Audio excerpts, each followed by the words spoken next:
രണ്ടാമത്തെ ശത്രു. രണ്ടാമത്തെ ശത്രു ആരാ? രണ്ടാമത്തെ ശത്രു ആരാ? രണ്ടാമത്തെ ശത്രു ആരാ? ഇബ്ലീസ് അല്ലേ? ഇബ്ലീസ് മൂന്നാമത്തെ, ഏറ്റവും ലാസ്റ്റ് ഇബ്ലീസിനെ പറഞ്ഞു. രണ്ടാമത്തെ ശത്രു പേരാണ് കദാലിക ജഅൽനാ ലികുല്ലി നബിയ്യിൻ അദുവ്വൻ ശയാതീനൽ ഇൻസി വൽ ജിന്നി യൂഹി ബഅദുഹും ഇലാ ബഅദിൻ അസ്ഖറുഫൽ ഖൗലി വറൂറാ. അല്ലാഹു പറയുകയാ, രണ്ട് ശത്രുക്കളെ ഖുർആൻ പറയുന്നു. സമയത്തിന്റെ പരിമിതിയുണ്ട്. വകദാലിക ജഅൽനാ ലികുല്ലി നബിയ്യിൻ അദുവ്വൻ ശയാതീനൽ ഇൻസി വൽ ജിന്നി. രണ്ടാമത്തെ ശത്രു ശയാത്തീനൽ ഇൻസി, മനുഷ്യ പിശാച്. മൂന്നാമതാണ് ജിന്നിലെ പിശാച്. അത് മനസ്സിലായോ? രണ്ടാമത്തെ ശത്രു. ഈ ശത്രുവിനെ പോരാടാൻ 7 ആയുധവും ഖുർആൻ പറയുന്നുണ്ട്. രണ്ടാമത്തെ ശത്രു മനുഷ്യ പിശാച്. ജിന്നിന്റെ യഥാർത്ഥ ഇബ്ലീസ് മൂന്നാമതാണ്. രണ്ടാമത്തെ ശത്രു മനുഷ്യ പിശാചുക്കളാണ്. എന്റെ കർമ്മോത്സുകതയുള്ള ഇസ്ലാമിന്റെ തേജസ്സും ഓജസ്സും കർമ്മോത്സുകയുള്ള ചെറുപ്പക്കാരാ, ഈ ലോകത്തിന്റെ മനുഷ്യ പിശാചുകൾക്കെതിരെ ധർമ്മസമരം നടത്താം. പറ്റൂലേ? എന്താ കിട്ടുക? മനുഷ്യ പിശാചുക്കൾ എന്തൊക്കെയാ? ഞാൻ പേരൊന്നും പറയുന്നില്ല. ഒത്തിരി പിശാചുക്കൾ നമ്മൾ നടുവിലുണ്ട്. പേര് ഞാൻ പറഞ്ഞിട്ട് ആ പിശാചുക്കളെ പിന്നീട് വേറെ പിശാചാക്കുന്നില്ല. ആ പിശാചുകൾക്കെതിരെ പോരാട്ടം നടത്തണം. എന്താ ഉസ്താദേ പോരാട്ടം നടത്തിയാലുള്ള മനുഷ്യ പിശാചുക്കൾ? ഇസ്ലാമിനെതിരെ, ഖുർആനിനെതിരെ അന്ധവിശ്വാസത്തോടെ ഈ സമൂഹത്തിലേക്ക് നടക്കുമ്പോ ആ മനുഷ്യ പിശാചുകൾക്കെതിരെ പോരാട്ടം നടത്തണം. അല്ലാഹു സുബ്ഹാനഹു വ തആല തൗഫീഖ് നൽകി അനുഗ്രഹിക്കുമാറാകട്ടെ. ആരാണത്? മനുഷ്യ പിശാചുക്കൾ ധാരാളമുണ്ട്. മുസ്ലിമീങ്ങളിലുണ്ട് മനുഷ്യ പിശാചുക്കൾ. എന്റെ ഹിസ്ബുൽ പ്രവർത്തകരടക്കമുള്ളവരോട് ആ മനുഷ്യ പിശാചുക്കളോട് ഇസ്ലാമിനെ കാണുന്നുണ്ട്. ഫാസിസം മാത്രമല്ല, നാസിസം മാത്രമല്ല, സയനിസം മാത്രമല്ല, ഇസ്ലാമിന്റെ ഉള്ളിലെ മനുഷ്യ പിശാചുകൾക്കെതിരെ, അള്ളാഹുവിന്റെ ദീനിനെ വികൃതമാക്കുന്നവർക്കെതിരെ നിങ്ങൾ കണ്ടിട്ടുണ്ടോ എന്ന് എനിക്കറിയില്ല. അള്ളാഹുവിന്റെ വഹദാനിയത്തിനെ പറഞ്ഞുകൊണ്ട് ലോകത്ത് ജീവിച്ചിരുന്ന ഔലിയാക്കളുടെ ആണ്ട് നേർച്ചയുടെ പേര് പറഞ്ഞ് കലാപ്രസംഗവും ഗാനമേളയും നടത്തുന്ന മനുഷ്യ പിശാചുക്കൾ. ഈ അടുത്ത സമയത്ത് ഞാൻ അടൂര് പോയപ്പോ ഒരു പേപ്പർ എന്റെ കയ്യിൽ കിട്ടി. എന്റെ ഓർമ്മ ശരിയാണെങ്കിൽ കളമല പള്ളിയിലാണെന്നാണ് ഓർമ്മ. രാവിലെ മക്കാ സിയാറത്ത്, 10 മണിക്ക് കൂട്ടപ്രാർത്ഥന, 11 മണിക്ക് വിധു പ്രതാപിന്റെ ഗാനമേള. ആരുടെ പേരിലാണോ ഇത്? ആരാ നടത്തുന്നത്? നമ്മുടെ നാട്ടിൽ ധാരാളമായി. ഇതിന്റെ പേരിൽ എന്റെ ഇസ്ലാമീത് പുറത്താക്കിയാൽ എനിക്ക് യാതൊരുവിധ പ്രശ്നങ്ങളുമില്ല. ആരെങ്കിലും ഇമാമികളെ അനുസരിക്കാത്ത, ഖാദിമാരെ അനുസരിക്കാത്ത, അഹ്ലുസ് സുന്നത്ത് വൽ ജമാഅത്തിന്റെ പണ്ഡിതന്മാരെ അനുസരിക്കാത്ത ഏതെങ്കിലും കമ്മിറ്റി അംഗങ്ങളോ മക്കബറ കൊണ്ട് ജീവിക്കുന്ന ഭിക്ഷാന്തരികളോ ഏതെങ്കിലും ചെയ്തു കുട്ടിയാൽ അതിന് പണ്ഡിത സമൂഹമോ പണ്ഡിത സഭയോ ഉത്തരവാദികളല്ല. ഇവിടുത്തെ ഉൽപ്പതികൾ ഇത് പറഞ്ഞിട്ടാണ് മുതലെടുക്കുക. എന്റെ പ്രിയപ്പെട്ട ചെറുപ്പക്കാരെ, ഈ ഏറ്റവും വലിയ മനുഷ്യ പിശാചുകൾക്കെതിരെ പോരാടാൻ നമുക്ക് കഴിയേണ്ടതുണ്ട്. എത്ര മക്കബറകൾ അല്ലാഹു നമുക്ക് ബോധം തരട്ടെ. നിങ്ങൾ തന്നെ തുറച്ചോക്കണം. സത്യം ആരേലും പറയണ്ടേ? തുണിയില്ലാതെ രാജാവ് ഓടിയപ്പോൾ ചുറ്റുപാട് കൂടി നിന്ന മുഴുവൻ ആളുകളും പറഞ്ഞു കൊള്ളാം, അടിപൊളി. പക്ഷേ ഒരു കൊച്ചുകുട്ടിയാണ് വിളിച്ചു പറഞ്ഞത് രാജാവ് നഗ്നനാണ്. അതുകൊണ്ട് കൊച്ചുകുട്ടി വിളിച്ചു പറയുന്നത് പള്ളിയിൽ ഉസ്താദ് പറഞ്ഞാൽ കേൾക്കും. പറഞ്ഞാൽ ബസ്സിന് പറയാ എന്റെ പള്ളിയിൽ പറ്റി നിങ്ങൾക്ക് സൗകര്യം ഞങ്ങളിതൊക്കെ നടത്തും. അങ്ങനെയുള്ള കുറെ കമ്മിറ്റിക്കാരുണ്ട്. ഉമറാക്കളധികവും വിവരമില്ല, ജലാശയം ഭരിക്കുന്നതിന്നണ്ണാനാ. കടുവാസ്ഥാന കൃത്യമായിട്ട് പറഞ്ഞിട്ടുണ്ട്. ഉമറാക്കളധികവും വിവരമില്ല, ജലാശയം ഭരിക്കുന്നതിന്നണ്ണാനാ. അള്ളാഹുവിനെ പള്ളി വിളിക്കുന്നവൻ അണ്ണാ ജലാശയം ഭരിക്കാൻ തുടങ്ങി. വരുമാനത്തിലേട് തോന്നിവാസവും. പള്ളിയിലെ സത്യം പറഞ്ഞപ്പോ ലോകത്ത് ഗ്യാരണ്ടി ഇല്ലാത്ത 2 സാധനമേ ഉള്ളൂ. ഒന്ന് നമ്മുടെ റൂഹും, മറ്റൊന്ന് വലിയൊരു ജോലി. ഏത് സമയത്തും പോകാം, പറ്റില്ലേ പോയിക്കൊള്ളുക. ഖുർആൻ പറഞ്ഞതുപോലെ ഖാലൽ മലഉല്ലദീന ഇസ്തക്ബറൂ മിൻ ഖൗമിഹി ലനുഖരിജന്നക യാ ശുഐബ് വല്ലദീന ആമനൂ മഅക മിൻ ഖറിയത്തിനാ ഔ ലതൗലദുന ഫീ മില്ലത്തിനാ. കച്ചവടക്കാരായ മഹല്ലുകാരോട് കച്ചവടത്തിന് പലിശ മേടിക്കുന്ന ശുഐബിനെന്ന് പറഞ്ഞപ്പോ ഖാലൽ മലഉല്ലദീന ഇസ്തക്ബറൂ മിൻ ഖൗമിഹി, അവിടുത്തെ വരേണ്യ വിഭാഗം പറഞ്ഞു, നിങ്ങൾ ഒന്നുകിൽ ലനുഖരിജന്നക യാ ശുഐബ്, ഓ ശുഐബ്, ഒന്നുകിൽ നിങ്ങൾ ഞങ്ങളുടെ മഹല്ലിൽ നിന്ന് പുറത്താക്കും, അല്ലെങ്കിൽ ഔ ലതൗലദുന ഫീ മില്ലത്തിനാ, ഞങ്ങളുടെ കൂടെ വരണ്ടിനാ തൽഫാത്തിഹ പറഞ്ഞു വായിച്ചത്. ഇല്ല, ഖുർആൻ കാലികമാണല്ലോ. ഏതിന്റെയും അർത്ഥം അങ്ങനെ തന്നെയാണല്ലോ. എന്റെ പൊന്നു സഹോദരങ്ങളെ, അള്ളാഹുവിന്റെ റസൂൽ അബൂജഹലാണെങ്കിൽ അബൂജഹൽ തത്തതോടുകൂടി അള്ളാഹു പോരാടാൻ തൗഫീഖ് നൽകട്ടെ. പെട്ടെന്ന് അവസാനിപ്പിക്കുകയാണ്. സമയായോ? പൊന്നുമോനെ, അങ്ങനെ പോരാടിയാൽ കിട്ടുന്ന, നിങ്ങൾ ചോദിക്കും ഉസ്താദേ അതിന്റെ കൂടെ കൂടലല്ലേ നല്ലത്? പെണ്ണെ, അത് കാണാനും ഗാനമേള കാണാനും ഓട്ടവാ. ആരാ ഓട്ടം നടത്തുക? ആ ഓട്ടം നടത്തുന്ന ചെറുപ്പക്കാരാ, നിനക്ക് കിട്ടുന്ന പ്രതിഫലമേടാ. ആ പ്രതിഫലം മനുഷ്യ പിശാചുകളോട് പോരാടിയാൽ സുബ്ഹിൽ സലാം പോലെ കുറെ ചെറുപ്പക്കാരിന് ഉയർന്നു വരണം. അള്ളാഹു നിലനിർത്തി തരട്ടെ, അള്ളാഹു നിലനിർത്തി തരട്ടെ. എന്റെ പ്രിയപ്പെട്ട സഹോദരങ്ങളെ, യഥാർത്ഥത്തിൽ അങ്ങനെ പോരാടിയാൽ കിട്ടുന്ന പ്രതിഫലം ഞാൻ പറഞ്ഞു തരട്ടെ. നന്നായിട്ട് മരിക്കാൻ പറ്റും, നന്നായിട്ട് മരിക്കാൻ പറ്റും. എങ്ങനെ നന്നായിട്ട് മരിക്കാൻ പറ്റും. ഒരേ കാലഘട്ടത്തിൽ ഒരു മനുഷ്യ പിശാചിനെയും പോരാടിയവരെയും കഥ ഖുർആനിലൂടെ പറഞ്ഞു. രണ്ടോ എത്ര മണിക്ക് എത്തണം? നിങ്ങൾ പറയാം.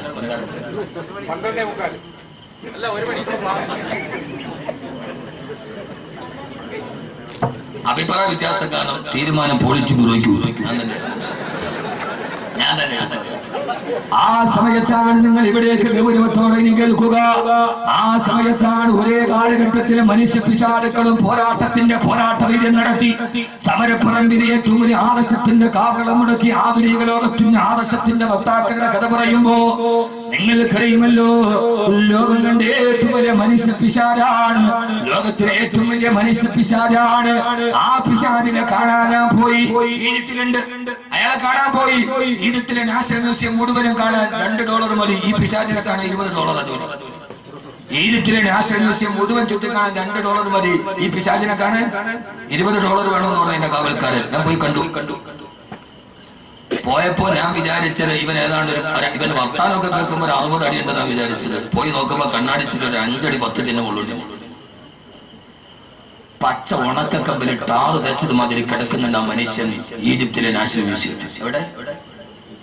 ഈജിപ്തിലെ നാഷണൽ മ്യൂസിയത്തിൽ. ആരാട്? അവനാണ് പറഞ്ഞത് അനല്ലടി മുൽക്കു മിസ്റ വഹാദിൽ അൻഹാറു തജ്രി മിൻ തഹ്തി.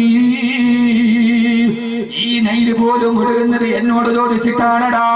എന്നോട് ചോദ്യം ചെയ്യാൻ നീ ആരടാ? ആരാ ചോദിച്ചത്? പണ്ഡിതന്മാരെ പറയുമ്പോ, ഒരു കൂട്ടം ചെറുപ്പക്കാര് പറയുമ്പോ, ഞങ്ങളാണ് ഇവിടുത്തെ ഭരണാധികാരികൾ, ഞങ്ങളാണ് പണക്കാർ. ഞാൻ പറഞ്ഞിട്ടാണ് ഈ നാടനങ്ങനെ പറഞ്ഞ ഫറോവയാണ്. അല്ലാഹുവിൽ വിശ്വസിക്കണേ ഫറോവ, പരലോകം വരും ഫറോവ എന്ന് മൂസാ നബി പറഞ്ഞപ്പോ ഫറോവയ്ക്ക് മനസ്സിലായില്ല. അവസാന ചങ്ങടിൽ കിടന്നിട്ട് ഉപ്പുവെള്ളം തന്റെ അണ്ണാക്കിലേക്ക് കയറിയപ്പോ ഫറോവയ്ക്ക് മനസ്സിലായി, ധാരണകളെ തെറ്റിപ്പോയി. ആ സമയത്താണ് ഫിറഔൻ പറയാൻ പോയത്, ആമന്തു ലാ ഇലാഹ ഇല്ലല്ലദീ ലാ ഇലാഹ ഇല്ലല്ലാഹ് പറയാൻ പോയപ്പോ എന്താ സംഭവിച്ചതെന്നറിയോ? ഫഅഖറഹുല്ലാഹു നകാല ആഖിറതി വൽ ഊലാ. ജിബ്രീൽ വന്ന് തൊണ്ടക്കുടിയിൽ പിടിച്ചിട്ട് പറഞ്ഞു, ഇനി പറയണ്ടടാ, പറയാനുള്ള സമയം കഴിഞ്ഞു പോയി. എത്ര ആളുകൾ നിങ്ങളോട് തിരുത്തി തന്നനാണ്. ഈ ആഭാസം പാടില്ല, ഈ അശ്ലീലത പാടില്ല, ഈ അനാവശ്യം പാടില്ല, ഈ ആവർത്തനം പാടില്ല എന്ന് പള്ളിയിലെ കാവിയാരും പള്ളിയിലെ ആലിമീങ്ങളും പറഞ്ഞപ്പോ പുച്ഛിച്ച് തള്ളിയവര് നന്നായിട്ടും മരിച്ചില്ലടോ ഫറോവ, നന്നായിട്ടും മരിച്ചില്ല ഫറോവ. ലാ ഇലാഹ ഇല്ലല്ലാഹ് പറയാൻ പോയപ്പോ ഫഅഖദഹുല്ലാഹു നകാലൽ ആഖിറതി വൽ ഊലാ. ഈ ആയത്തോടുമ്പോ ഇനി ഓർമ്മ വേണം.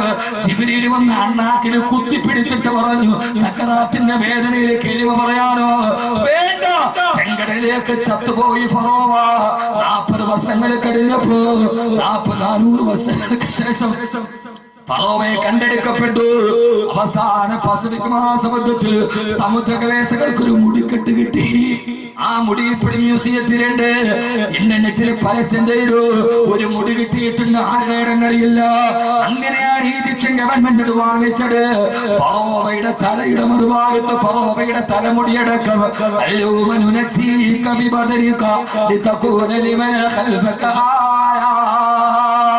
ലോകത്തിന്റെ ധിക്കാരികൾക്ക് പാഠമായി ഫറോവയെ കണ്ണാടി കൂട്ടി കിടക്കുന്നുണ്ട്. വിശുദ്ധ ഖുർആൻ ഫറോവ ചത്തത് ഏറ്റവും ഭീകരമായ മരണമാണ്. എന്നാ ഈ മനുഷ്യ പിശാചിനെതിരെ പടനയിച്ച ആളാണ് ബഹുമാനപ്പെട്ട കലീമുല്ലാഹി മൂസ. കലീമുല്ലാഹി മൂസ. മനസ്സിലാവുന്നുണ്ടോ ഞാൻ പറയുന്ന വിഷയം? മനസ്സിലാവുന്നുണ്ടോ? ഇവിടെ പിശാച്, ഇവിടെ മൂസ. നമ്മൾ ആരാവണം? കാലത്തിന്റെ മൂസ. നമ്മൾ ഫിറൗനാവരുത്. നമ്മളിപ്പോഴും ആരാ? നമ്മള് ഫിറൗൻ. ആരടാ? ഞാൻ ആദ്യം പറഞ്ഞ ആളാരാ? ഫിറൗൻ. ഇപ്പൊ നമ്മളാരാ? എനിക്കപ്പുറത്തേക്ക് ഉയരാണെങ്കിൽ മുക്കരിയാണെങ്കിൽ ദേവാലയത്തിന് മത്താഫി തവാഫി ഉംറയുടെ വസ്ത്രം ഇട്ടായിരുന്നു, ഇഹ്റാമിന്റെ വസ്ത്രം. രണ്ട് ആചാര്യന്മാർ ഒരു വഴക്കുണ്ടായി. പോയ പള്ളിയിൽ അമീറായ ഉസ്താദ് പറഞ്ഞു, വഴക്കുണ്ടാക്കല്ലേ, ഹറമാണ്, വൃത്തിരിക്കുന്ന വസ്ത്രം മതി. എന്തോന്ന് ഹറം? അവിടെ ചെന്നാലും നമുക്കൊന്നും പാടില്ല. ഈ അനാനിയത്ത് പറഞ്ഞാൽ എന്നതിന്റെ അർത്ഥം എന്താ? ആ ഹജ്ജിന് പോയ ആള് അവൻ പള്ളിയിൽ വെള്ളിയാഴ്ച പൊക്കണ ആള്. അവിടത്തെ ഫിറൗൻ ഫിറൗൻ അബൂജഹലിനെ ചത്തെങ്കിലും ലോകത്ത് പിന്നെയും വരൂലേ? വരുവോ? ആര് പറയണല്ലേ? ഖുർആൻ പറഞ്ഞു, വകദാലിക ജഅൽനാ ലികുല്ലി ഖറിയത്തിൻ അകാബിറ മുജ്രിമീഹാ ലിയംകുറൂ ഫീഹാ. ഖുർആൻ ഫീ കുല്ലി ഖറിയത്തിൻ അകാബിറ, ഓരോ ഗ്രാമത്തിലും ഒരു കിബറുള്ളവനുണ്ടാവും. അവനാണ് അബൂജഹൽ അല്ലെങ്കിൽ ഫിറൗൻ. ഹജ്ജിന് പോയാലും ആവില്ല. ചില ആളുകൾ ഹജ്ജിന് പോയാൽ ഒന്നുകിൽ അയാൾ നന്നാവും, ഇല്ലെങ്കിൽ രണ്ടാമത് കഅബ ഒന്നുകൂടെ കഴിവേണ്ടി വരും. രണ്ടാലൊന്നും നടക്കും. അവിടെ പോയാലും മാറൂല. ഞാൻ അനുഭവസ്ഥനാ. 204 പേരെ കൊണ്ട് ഹജ്ജിന് പോയ അമീറാണ് ഞാൻ. അന്ന് ഞാൻ തീരുമാനിച്ചു, ഇൻഷാ അല്ലാഹ് ഇന്ന് അമീറായിട്ട് പോകില്ല. ഞാൻ എന്റെ അനുഭവത്തിൽ നിന്നാ പറയുന്നത്. നിങ്ങൾ ചോദിച്ചു നോക്കാം, ഹജ്ജിന് പോയ ഒരു അമീറായിട്ട് പോയവരോട് ചോദിച്ചു. പക്ഷെ എന്താ ഹറം ഒരു വിഷയമല്ല. എന്നാ മറുഭാഗത്ത് ഫിറൗൻ പറഞ്ഞു, മരിക്കാൻ നേരത്ത് ലാ ഇലാഹ ഇല്ലല്ലാഹ് പറയാൻ ശ്രമിച്ച ആളാണ് ഫിറൗൻ. വെച്ചോ ലാ ഇലാഹ ഇല്ലല്ലദീ ആമനതു ബിഹി ബനൂ ഇസ്രായീൽ വരെ എത്തിയുള്ളൂ. നിങ്ങൾ വിചാരിച്ചെന്നാ മരിക്കണ സമയത്ത് സക്കറാത്തിന് തൊട്ട് മുമ്പ് ലാ ഇലാഹ ഇല്ലല്ലാഹ് പറഞ്ഞിട്ട് തൗബ ചെയ്യാൻ നടക്കൂലൂട്ടി. ഖുർആൻ ആളുകൾ വേണമെന്ന പെണ്ണുങ്ങളോട് ഹജ്ജിന് പോവില്ല, 50 വയസ്സ് കഴിഞ്ഞേ പോകുള്ളൂ. എന്തേ കാര്യം? തിരിച്ചു വന്നാൽ പിന്നെ ഹജ്ജ് ഉമ്മാന്ന് വിളിക്കും. വയസ്സ് കൂടുതലായിട്ട് 60 കഴിഞ്ഞിട്ട് പോകാന്ന് വിചാരിച്ചിരിക്കുക. നന്നാവൂല പെണ്ണെ, നന്നാവൂല. ജീവിതത്തിൽ ലാ ഇലാഹ ഇല്ലല്ലാഹ് പറയാത്തവൻ മരിക്കുന്ന സമയത്ത് പറയാന്ന് വിചാരിച്ച നടക്കൂല. ഖുർആൻ വിഷയം വളരെ വിശാലാണ്. ഖുർആനിലേക്ക് ഇറങ്ങിയ ഒരു രസമാണ് പറയുന്നത്. എന്റെ ഏറ്റവും വലിയ ഇഷ്ടപ്പെട്ട വിഷയം ഖുർആനാണ്. ഞാനൊരു ഖുർആന്റെ പ്രചാരകനാണ്. എനിക്ക് എന്റെ ജീവിതത്തിൽ ഒറ്റ ലക്ഷ്യമേയുള്ളൂ, ഈ ഖുർആൻ ലോകത്തിന്റെ മുമ്പിൽ എത്തിക്കണം. അതിന്റെ ഇടയിൽ ഇടത്തോ വലത്തോ കേൾക്കുന്ന അവസരങ്ങൾക്ക് ഞാൻ ചെവി കൊടുക്കാറില്ല. അതിന്റെ ഇടയിൽ ആ ലക്ഷ്യത്തിലേക്കുള്ള പോക്കിന്റെ ഇടയിൽ ഇടത്തുനിന്നും വലത്തുനിന്നും കേൾക്കുന്ന അവശബ്ദങ്ങൾക്ക് ഞാൻ ചെവി കൊടുക്കാറില്ല. ചാലിയത്തെ അഹമ്മദ് കോയ ശാരിയാത്തയുടെ ലൈബ്രറിയുടെ മുകളിൽ ഒരു വലിയ ക്ലോക്ക് ഉണ്ട്. അതിന്റെ താഴെ ഇംഗ്ലീഷ് കവിയായ റോബർട്ട് ഫ്രോസ്റ്റിന്റെ ഒരു കവിത എഴുതി വെച്ചിട്ടുണ്ട്. ജവഹർലാൽ നെഹ്റുവിന്റെ മേശപ്പുറത്ത് പോലെ കവിത ഉണ്ടായിരുന്നു. അനക്കമറ്റു നിദ്രയിൽ ലയിപ്പതിന് മുമ്പതായി എനിക്കതീവ ദൂരമുണ്ട് വിശ്രമം നടക്കുക. എന്നെ 3 വെള്ളത്തുണിയിൽ പൊതിഞ്ഞ് എന്റെ വീടിന്റെ മുറ്റത്ത് വെക്കുന്നതിന് മുമ്പ് എനിക്ക് നടന്നു നടക്കാൻ കുറെ പാതകളുണ്ട്. ഞാൻ ആ പാതയിലോട്ടുള്ള നടത്തത്തിലാണ്. ഞാൻ ലക്ഷ്യം വളരെ ദൂരെയാണ്. ദൂരെയുള്ള ലക്ഷ്യത്തിലേക്ക് നടക്കുമ്പോൾ ഇടതുഭാഗത്തോ ഇപ്പുറത്തോ ഇരുന്ന് അപശബ്ദം കേട്ടാൽ കുരച്ച നായോടും കടിച്ച പൂച്ചയോടും വർത്താനം പറഞ്ഞാൽ നമുക്ക് ലക്ഷ്യത്തിലെത്താൻ